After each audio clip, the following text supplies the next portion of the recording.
Hello everybody, today we'll be learning about the medieval church, which is probably the most important unifying cultural element of the medieval era.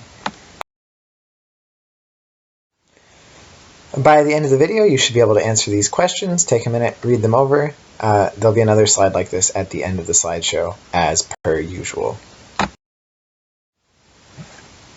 So let's start with the beginning of the papacy, which eventually emerges as the central power of the Western Church.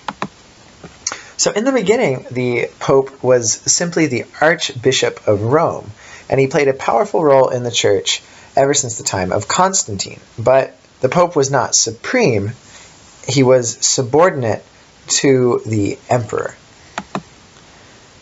He was known from early on as the Pope, or in Latin, Papa, which was, and still is, a childish word meaning father. So, as time went on, the Pope of Rome began to disagree with the Byzantine emperors over certain theological matters. One thing that they argued a lot over was whether it was okay to paint pictures of saints and of God. Some Byzantine emperors thought it was wrong to paint pictures of God, much like Islamic thinkers think it's wrong to paint pictures of God. But the Pope thought that it was okay, and this led to some disagreement and a falling out. As time continues, the Pope grows further away from the Byzantine emperor by making alliances with Western European kings, most importantly, the Franks. So the Franks actually helped the Pope gain territory in Italy in the year 756. And from that time on until more than 1,000 years later, the papacy is not only a spiritual organization, but also a political and a military power. Catholicism actually has its own country, and it's known as the Papal States. So from this time on, there is more or less an alliance between the Pope and the Holy Roman Empire, or at least for the next couple hundred years. And this alliance comes to a peak in the year 800 when, as you learned a few days ago, the Pope crowns Charlemagne as head of the Holy Roman Empire. And basically this continues on with other rulers for the rest of the Middle Ages. And it's a symbiotic relationship in which the Pope gives kings the authority to rule, and in return, kings agree to protect and support the Pope. So they help each other out to keep each other more or less in office. And the final step that leads to the papacy becoming independent and supreme in terms of spiritual power comes in the year 1050, I think it's actually 1054, when the papacy breaks away completely from the Byzantine Empire and becomes totally independent. And from this point on, until around 1500, at the end of the Middle Ages, the papacy wields influence over all Western European monarchs, has massive economic power due to donations, and also to the ability to tax all Christians, or I guess I should say all Western Christians. And they also become a dominant cultural force in medieval Europe, playing a leading role in the development of art, music, literature, architecture, philosophy, and all sorts of other stuff as well. There's a picture of Pope Leo IX, who was the Pope who actually broke away from the Byzantine Empire in 1054. So let's talk now about how the church was organized. The first thing you guys need to know is that the church was organized into a hierarchy, not too different really from the feudal system that secular rulers worked under. So the Pope is the head of the church, and he has authority over all cardinals and bishops, and basically over everybody else who is in the church. Bishops, who are the next step down, rule over a certain territory and have authority over the priests in and around that territory. During the Middle Ages, these bishops live a lot like a lot like other nobles, and they actually rule over small chunks of territory as if it were their little tiny kingdom. And they even have serfs and knights and all that stuff. There's a picture of a bishop to the left there wearing the fancy pointy hat.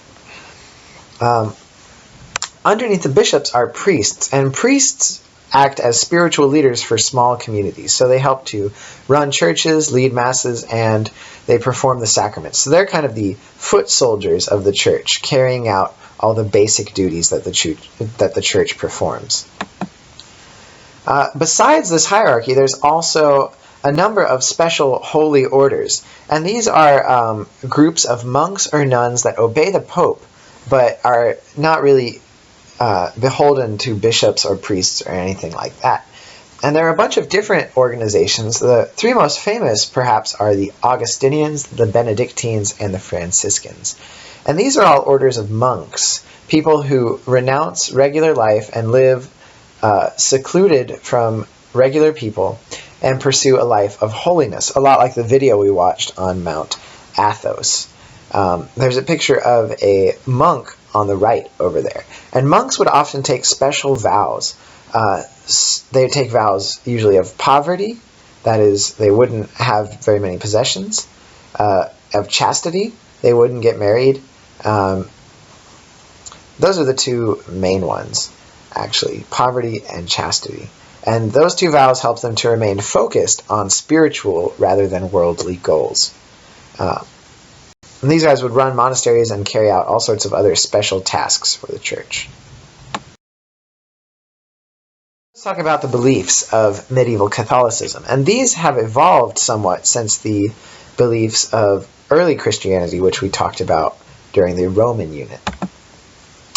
So the main belief of Western Christianity is that the church is basically the sole path to salvation. There is some exception for people who have never ever heard of the church, but other than that, the only way you can go to heaven is if you become a member of the church and behave as a good Christian. And the most important thing that happens in the church is the 7 sacraments. And these are special ceremonies that must be performed by a priest that has been ordained by the church. And these are 7, and we'll go through them real quickly. There's baptism, where a baby is washed with water, and they're basically admitted to the church and liberated from original sin. And then there's confirmation, which when the person is a young adult, they can acknowledge their baptism and they will be anointed with a special oil by the priest. And this is more or less their welcoming into adulthood and their acceptance as a full member in the church community. Then there's the Eucharist, which is one of the biggest ones that occurs again and again throughout a Christian's life. And this is where the individual receives the grace of Jesus Christ through consuming the transformed flesh and blood of Christ in the form of a cracker, a little wafer, or and also in a sip of wine. Besides this, there is also confession and penance, and this is the process by which the individual makes up for past sins. And it's kind of a 4-step process. The person has to first feel bad for what they did, then tell the priest, aka confess their sins. Then the priest will usually forgive the person of their sins, and then tell them how they can make it up. And it's kind of like, so long as the Christian continually goes through this process and tries to do his best to make up for his sins, he can be forgiven of them. Then there's marriage or holy orders. You can't do both. Marriage is when a man and a woman are bound in a holy union, and then they can go on to start a family and stuff. To join a holy order is kind of the opposite, because if you join the church, you're not allowed to get married, and you take special vows and kind of devote your life to the church. So those are the 2 paths that an adult person is allowed to take in the church. You can either get married or you can become a priest or a monk. And then finally, there's anointment of the sick, sometimes called extreme unction. And in this case, what happens is, as the person is about to die or as they're gravely ill, they'll receive a final blessing before they die from a priest. And the idea is that if a person goes through life and does all of these sacraments, they are more or less assured of going to heaven, or at least to purgatory when they die. We'll talk about purgatory in a minute. They also believe in a whole pantheon of saints. These are special holy individuals who lived lives of extreme holiness, and they have died, and now it's believed that they possess supernatural powers to help the living. And so people will pray to different saints for different things. Certain saints you can pray to for healing, other saints you can pray to for safety or protection. There's a picture there of St. Francis, who is one of the most famous medieval saints, and he was especially known for his life of simplicity, solitude, and divine ecstasy. And now let's talk about the idea of purgatory. So something really interesting about Western Christianity is they have this idea of purgatory as an intermediate zone between heaven and hell. So if you're a saint, you probably go straight to heaven. But if you're just a normal Christian, you probably have committed some sins and you're not ready to enter heaven. So what they believe happens is you go to purgatory. And in purgatory, you stay for a certain amount of time, maybe 10 minutes, maybe 1,000 years, where your sins are more or less worked off. Some people believe that they would be burned off, as that purgatory is a place of suffering. But that once that time is passed, you then enter into heaven. And so this helps the Western Christians to resolve a number of issues, like what happens to children who die who haven't gone through all of the important steps, haven't received all the sacraments, stuff like that. Yes. Those are the beliefs, but how do the Christians actually practice their religion? Well, one important part of Western Christian practices during the Middle Ages is the idea of good works.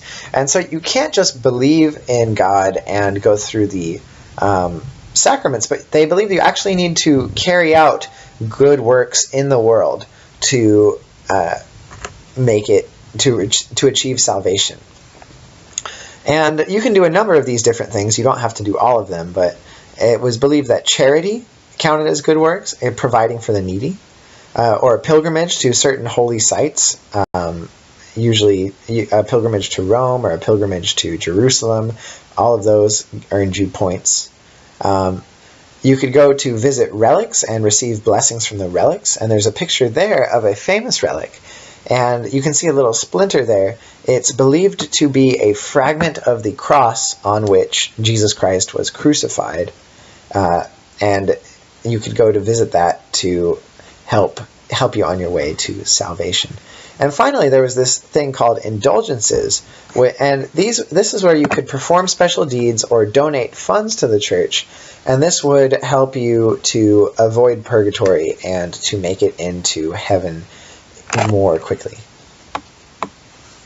And finally, all Christians kind of lived in this yearly cycle where the year was determined by different holy celebrations.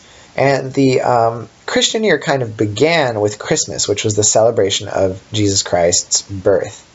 But Christmas wasn't really the main holiday. It was important and people really liked it a lot. But there were other holidays that were also extremely important in the Christian calendar. One was known as Carnival, which happened right before the period of Lent. So Lent was a period where people would give up all sorts of stuff. It was a period of fasting and penance in which people would try to purify their soul before Easter, which is when most people would take the Eucharist. Carnival came right before Lent, and it was basically an excuse to have a huge party before they would go through a month of fasting and penance. And people would indulge in worldly pleasures, and the world kind of got turned upside down for a couple of days during Carnival, when people would have huge street parties and stuff like that. And then after Carnival came Lent, and after a month of fasting and penance and prayer came Easter, which was the major celebration of the Christian Church, which celebrated Christ's resurrection and the salvation of mankind. Finally, let's take a look at Christian culture. And so, like I said before, the Christian Church was the leading cultural force in medieval Europe, and it laid the foundations for much of Western culture as we know it today. In art, the church was the main patron for paintings and sculptures. And this was because not too many other people had money to throw around, spending it on pretty objects. But for the church, it was really important because they could use sculptures and paintings to convey religious messages to a population that was mostly illiterate. So the people couldn't read the Bible, but they could see pictures of Christ's resurrection and understand Christian ideas that way. The church was also extremely important in philosophy, and Christian theologians, who are basically philosophers who think about God more than other topics, made important advances in philosophy. Thomas Aquinas, who is probably the most famous medieval philosopher, put forward a lot of arguments for the existence of God and also justified most of the other practices of the Catholic Church. And he's still viewed as the leading philosopher of Catholicism today. There was also William Ockham, who was kind of a philosophical opponent of Thomas Aquinas, and he developed something called the principle of parsimony. And you don't really need to worry about what this is, but it's important because this idea developed by Ockham for religious purposes went on to be the leading idea in later scientific thought. The idea is basically that you shouldn't make up reasons to explain something if you can think of a simpler explanation. And William of Ockham used this to make all sorts of theological arguments. Architecture was another huge breakthrough. The main thing that happened because of the church is the church wanted to build big, impressive cathedrals, and so they made a whole bunch of interesting advances in architecture. And the biggest thing is they developed this style called Gothic architecture, which you can see pictured here, which allowed them to construct enormously tall and beautiful structures that really impressed people when they saw them and entered into them. And finally, in music, the church was really important because they used music in their celebrations and in their church services. They developed a system of musical notation which allowed for increased complexity of music. And they also developed a lot of interesting techniques for chanting and other sorts of sung works that were used for prayer during church services. Video goes again. Make sure you can answer all of these. I'm sorry this video ran a little bit long, but if there's one thing that you need to know about medieval society, it is the importance and the centrality of the Catholic Church.